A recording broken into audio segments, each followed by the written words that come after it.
Bonjour à tous, soyez les bienvenus dans ce nouvel épisode de Business Planet. Nous sommes à Syros, au cœur des Cyclades grecques.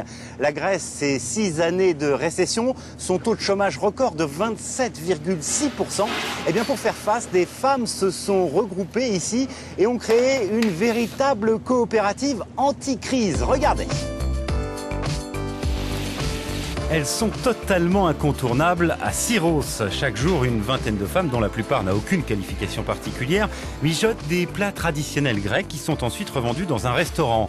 Depuis 2000, les recettes de la coopérative ont permis de restaurer l'ancien monastère dans lequel elles ont installé les cuisines. Les invendus sont distribués à des associations caritatives. Le chiffre d'affaires, environ 400 000 € par an, a souffert certes de la crise, mais l'emploi, lui, a été maintenu. À cause de la crise, on a beaucoup de membres qui sont revenus travailler dans la coopérative, car leurs maris ont perdu leur travail. Ici, leurs salaires sont supérieurs d'environ 20% par rapport au secteur privé. Pour faire face à la crise, la coopérative a mis en place une véritable stratégie commerciale et continue d'attirer chaque jour de très nombreux clients. Notre coopérative s'est adaptée à la situation. Par exemple, nous avons baissé les prix de nos portions d'1 € à la demande des syndicats. Nous avons aussi mis en place un système de cartes de fidélité et de petits cadeaux pour nos clients. Une nouvelle entreprise sur 4 créée chaque année dans l'Union est une entreprise sociale. Pourquoi un tel engouement? Nous allons poser tout de suite la question à un spécialiste.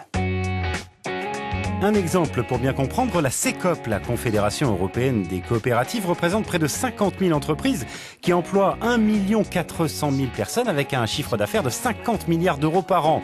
En période de crise, le potentiel de l'entrepreneuriat social est donc très important. La grande force des entreprises sociales réside dans le fait qu'elles ne sont pas exclusivement dépendantes des banques pour se financer. La deuxième chose, c'est que leur capital n'est pas forcément composé que de sommes d'argent. Troisième élément, les entreprises sociales sont très souples au niveau local. L'entrepreneuriat social est donc l'un des leviers qui pourrait aider la Grèce à sortir de la crise. D'ailleurs, le secteur affiche une bonne croissance. Et globalement, la part de PIB que représentent les coopératives en Grèce atteint près d'1,5 milliard d'euros. En réalité, elle augmente, alors que le PIB national, lui, décline en raison de la crise.